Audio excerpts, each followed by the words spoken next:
músico que faz música de comédia, o que você acha disso? Música de comédia. Fábio Cambota. Tava aí isso. hoje. Fabiano Cambota. O cara faz música de comédia? Como assim? música engraçadona. Os caras, tem aquele cara, não sei se ele é inglês, o Tim Minchin. Tim Cara que é um pianista foda. Nunca viu esse cara? Esse é bom. Ele toca piano pra caralho e faz umas músicas de comédia. Eu acho totalmente sem graça isso, cara. Eu sou de uma época em que a gente fazia um tipo de humor, as pessoas faziam um tipo de humor que era realmente engraçado. Eu não consigo entender, por exemplo, quando surgiu esse fenômeno do stand-up comedy aqui no Brasil, eu não consegui entender por que isso fez tanto sucesso, cara, porque todos os comediantes que eu vi, todos eram desprovidos de humor. Assim, humor zero. Continua. Pode falar mais. Não, é verdade. E engraçado, por exemplo, você tem o Comedy Central, que é um canal que tem na TV fechada, e às vezes eu assisto pra eu tentar ver, que não é possível, que tem que ter alguém engraçado ali. E não tem, cara. Ninguém. É uma coisa impressionante, assim.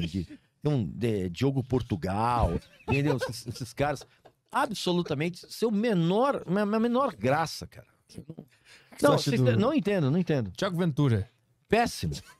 Afonso Padilha. Eu sei que são todos amigos de vocês. Não, são muito todos... pelo contrário. Não, péssimo. Não, péssimos, assim.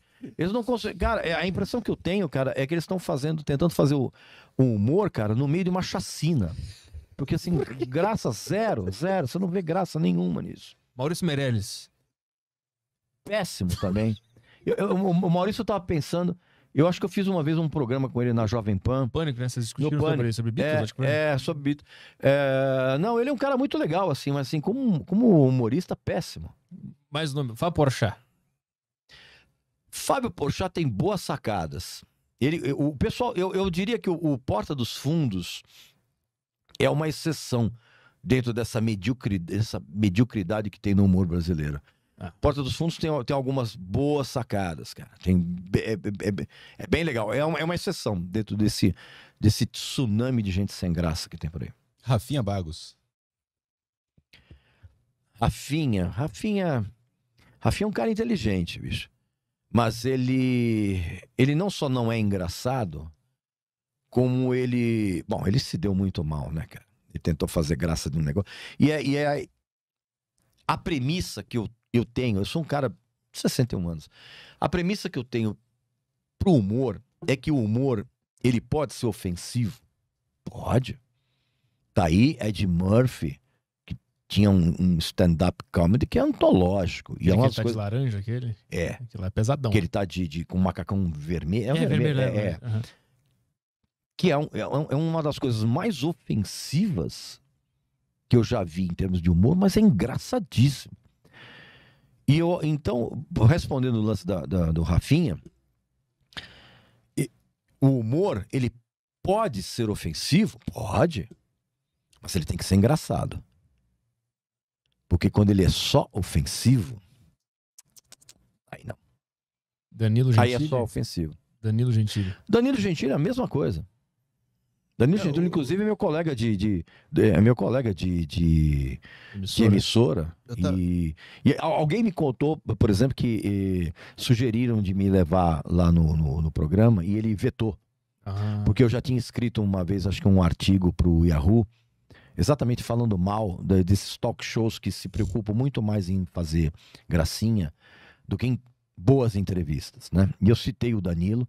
Acho que ele ficou um pouco magoado comigo, mas assim, não retiro o que eu disse. Mas é difícil, assistir o The Noite é complicado. Eu tava assistindo uma entrevista eu tava procurando a entrevista do Julian Casablancas, lá do The Strokes. Uhum. Aí tinha uma dele com a banda The Voids, que era um projeto dele da época, não sei se tá ainda hoje em dia. Cara, não tem, é impossível. Você não sente isso quando você tá assistindo um programa assim e leva alguma banda de estrangeira, ou até uma banda nacional mesmo. Fala, cara, eu queria tanto ouvir uma pergunta assim. E aí o cara tá perguntando, e vocês... Aquele integrante da sua banda que é brasileiro, ele ensinou você a falar algum palavrão? Aprendeu algum palavrão com ele? Quem que é o melhor jogador de futebol da banda aqui? Caralho, mano, você tá com uma puta de uma banda aí na sua frente. Mas esse foi exatamente o mote do texto que eu escrevi no Yahoo na época e que provavelmente deixou o Danilo chateado comigo. Um talk show é uma conversa. E o entrevistador, ele tem a obrigação de extrair do seu convidado coisas interessantes. Sejam elas positivas, negativas, constrangedoras, não importa. Você tem que estar lá para você extrair do cara boas sacadas, boas observações. E o que a gente menos vê, e isso é uma coisa que vem do talk show americano. São raríssimos os talk shows que você assiste que realmente você vê o cara com uma pauta para puxar alguma coisa legal. Por exemplo, o Jimmy Fallon, por exemplo, virou um negócio absurdamente ridículo. Conteúdo zero. Acho que o Larry King era bom. Era um dos melhores. O Larry King foi um dos melhores. Letterman também. O Letterman no começo era muito bom, porque depois ele se rendeu a essa. O Jay Leno, por exemplo, é terrível. O Conan ele consegue. O Conan ele tem uma irregularidade muito grande, cara. A impressão do Conan que eu tenho, cara, é que ele tem uma equipe de pauta que às vezes ele pega uma pauta de alguém que é boa e outras muito ruins. E aqui no Brasil, mesmo o Jô no começo era muito legal. Mas, cara, não dá pra você fazer talk show diário. Isso é impossível. Você trazer gente interessante o tempo. E eu sou muito grato à equipe do Jô Soares, porque assim, eu entrei na televisão por causa do Jô Soares. Quando eles me chamaram para fazer uma entrevista, para falar de discos e para falar de uma revista que a gente estava lançando na época, a Mosh. E assim, a minha entrada na televisão eu devo ao Jô Soares. Porque foi uma das entrevistas mais longas, depois a produção me falou, uma das entrevistas mais longas que teve no programa. E isso gerou o interesse de uma outra, da Luciana Gimenez em me chamar para participar do programa e depois para ter um quadro lá. E depois o Raul Gil me chamou. Então, assim, a minha entrada na televisão foi por conta disso. Mas mesmo o Jô Soares, nos últimos tempos, cara, ele estava absolutamente cansado. E o Jô teve um problema muito... Talk show é um negócio que depende muito da equipe de pauta. E quando o Jô perdeu o Max Nunes, já era. Então todos esses outros talk shows, Danilo, Rafinha,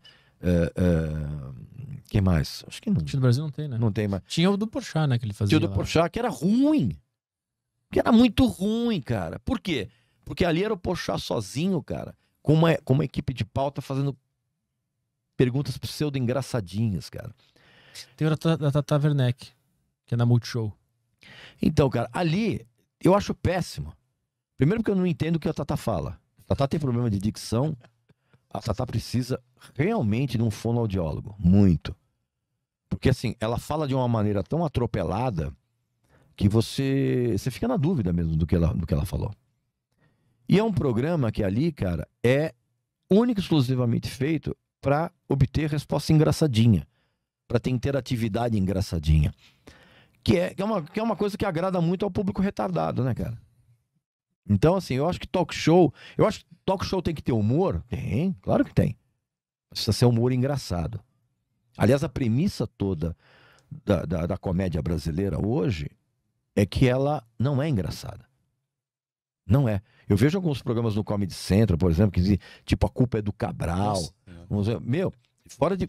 Fora de brincadeira. Não, fora de brincadeira. Qualquer pessoa que tenha uma personalidade um pouco mais depressiva, corta os pulsos, cara, assistindo aquilo ali, cara.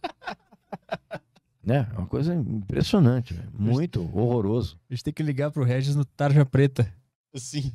A gente tem um outro programa aqui que a gente faz quinzenal, sábado sim, sábado não. E a gente faz um programa de rádio. A gente vai te ligar pra falar mal de comédia. Tá, ok. Pode ser? Pode, claro, sem problema. Combinado. No próximo a gente vai ligar. Só que eu vou o seguinte, bicho, risada zero. Tá. Porque... Mas tu sabe que tu é tão honesto que se torna engraçado. Pela honestidade que tu traz. A gente tá rindo aqui. Isso, de alguma forma, tu faz comédia. Já me falaram isso, sabia?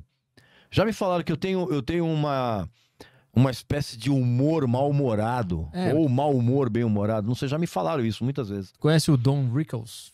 Ele era amigão do Frank Sinatra, um comediante. Don Rickles. É um careca? É. Esse cara é sensacional. Tu tava falando algumas coisas, eu lembrei um pouco E dele. ele não ria nunca. É. Ele falava assim... Tem aqueles que eu acho muito legal, aqueles toasters que tinham antigamente, Aham. que você levava um convidado pra você desancar o cara. Sim. Aí tentaram fazer isso recentemente, muito sem graça. Fritada aqui no Brasil. Não, fritada. Horrível aqui, né? Não, horrível, cara. Horrível. Achamos o nosso cara Não, na mídia. Normalmente. O fritada, eu tenho sinceramente a vontade de desligar e fazer uma fritada na minha cozinha. Com a Pegar cara. uns ovos, assim, não. Meu, não, péssimo. Agora, essas fritadas que tinham nos anos 70, cara, tem uma do Peter Falk. Eles estavam fritando o Sinatra. E aí chamaram esse cara, que é sensacional, Don Rickles. e chamaram o Peter Falk, cara. E ele subiu no palco de Columbo, com o capote. Meu, de um cinismo impressionante. E eu sempre cito esse stand-up do Eddie Murphy, que é uma das coisas mais ofensivas e engraçadas que eu já vi, cara. Boa. Mas precisa ser engraçado. Senão é só patético.